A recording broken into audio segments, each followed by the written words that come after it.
Ini dia cara keluar dari shadow ban di TikTok ya. Jadi buat kalian pernah nggak sih kalian ngalamin, jadi kalian udah upload beberapa video kayak gitu di TikTok ya, khususnya kalau kalian itu affiliate pasti pernah kan ya kan, kok viewsnya nol terus kayak gitu, padahal upload udah rajin dan nggak ada pelanggaran kayak gitu ya. Itu berarti kalian lagi kena shadow ban. Dan shadow ban itu sebenarnya apa dan apa masalahnya, apa penyebabnya, dan bagaimana solusinya ya. Jangan skip video ini.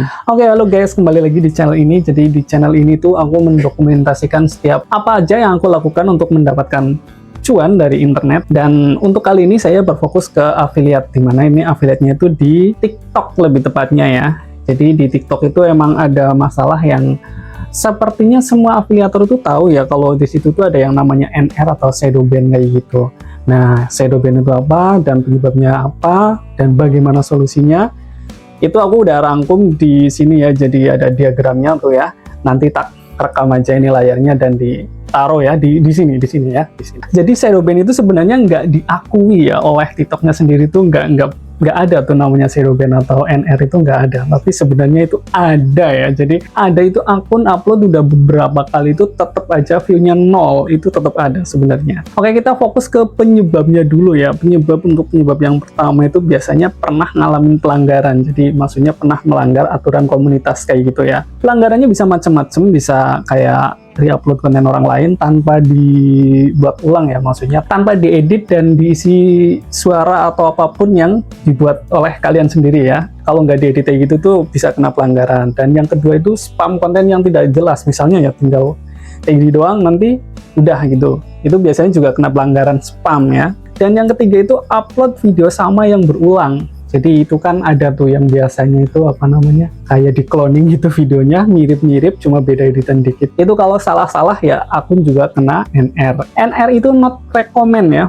maksudnya akun itu tidak direkomendasikan ya. Jadi nggak muncul di akun orang lainnya itu kalau misalnya kita upload video. Dan yang ketiga itu bisa ujaran kebencian. Jadi pernah ya kayak bikin video yang menyudutkan atau gimana untuk orang lain, atau ya intinya ujaran kebencian ya gitulah ya, itu bisa jadi kena pelanggaran juga. Terus yang lainnya itu hak cipta ya, kayak misalnya upload scan film orang lain gitu kan ya, film orang lain otomatis ya diupload buat mengisi konten kayak gitu, itu bisa juga kena pelanggaran ya.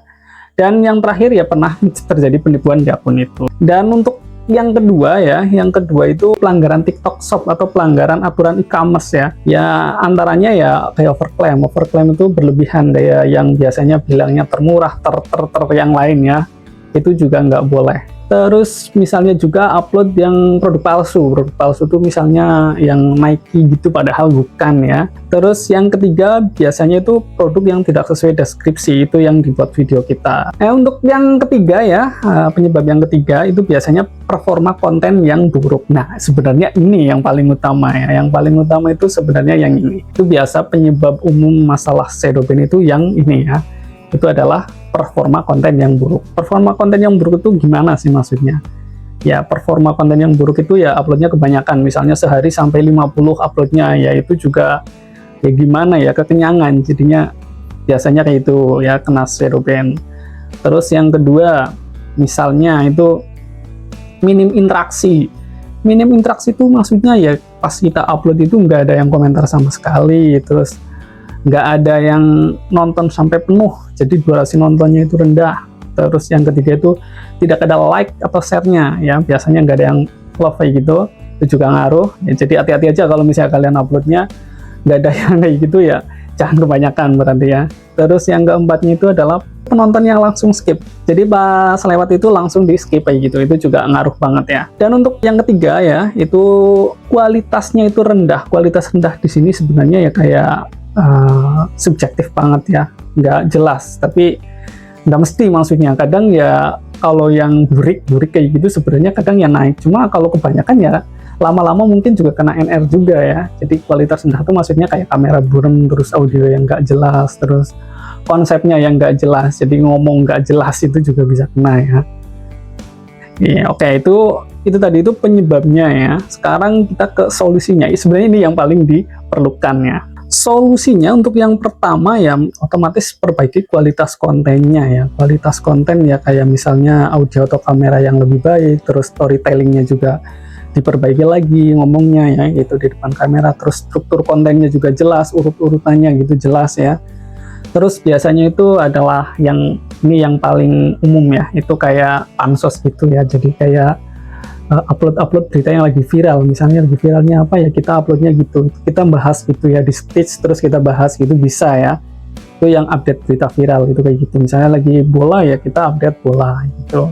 Nah ini masuk ke poin yang kedua juga ini ya, pansos berita viral ya, tadi udah disinggung. Kayak misalnya kita lagi di niche kita itu apa ya, biasanya sih apa ya, ya misalnya elektronik itu niche-nya ya, ada berita apa misalnya yang nge-gym itu bodoh ya, nah itu ya kita bahas dari sisi elektronik apa gitu ya yang berhubungan ya, yang kita bahas itu yang agak berhubungan. Ini emang agak susah ya.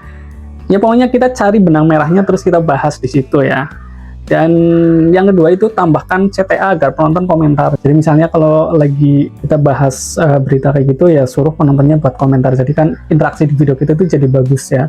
Untuk yang ketiganya itu atur cara upload kita ya, atur pola uploadnya. Jadi maksudnya itu dikurangi frekuensi uploadnya ya. Jadi misalnya tadinya 10 per hari misalnya, itu ya jadi 5 per hari. Kalau misalnya tadinya 5 per hari jadi 3 per hari gitu aja ya. Maksudnya dikurangin ya. Terus yang kedua ya tetap konsisten upload. Sebenarnya aku udah pernah sendiri ya ngalamin kayak gitu. Jadi aku tuh upload terus satu hari itu satu ya. Itu aku kena NR. Jadi itu sembuhnya itu dalam sebulan. Jadi ya tetap konsisten upload aja, nanti juga sembuh. Tapi ya itu tiap hari upload aja ya, meskipun satu tetap upload aja. Terus yang ketiga itu aktif interaksi. Aktif interaksi di sini maksudnya kayak lakukan live stream, tapi kalau nggak ada yang nonton gimana ya, itu makanya jadi ya ada itu yang step kedua. Yang kedua itu balas komentar. Mesti kan ada video lama itu yang ada komentarnya yang belum dibalasnya, itu balas aja pakai video gitu ya. Terus yang ketiga itu komentar di video orang lain, tapi ingat jangan spam ya. Terus yang keempatnya itu repost video FYP yang masih relevan ya, misalnya yang berhubungan dengan niche kita gitu ya. Yang terakhir iklan views, pilih konten yang pernah penjualannya tinggi misalnya, atau yang interaksinya paling bagus ya, itu diiklanin aja. Atau gunakan iklan untuk menjangkau audiens baru. Audiens baru tuh ya nanti iklannya diatur gitu ya, diatur di pengaturan iklannya. Aku udah ngalamin sendiri dan sebenarnya emang efektif, cuma emang butuh waktu yang agak lama ya. Jadi buat kalian yang lagi kena NR ya jangan putus asa ya, ini emang ya ujian tapi emang bisa diselesaikan. Barangkali ada yang kurang ya, ada yang mau dikoreksi atau pengalaman kalian yang lebih menarik atau yang lainnya, silahkan ditulis aja di kolom komentar, kita diskusi di situ ya. Salam.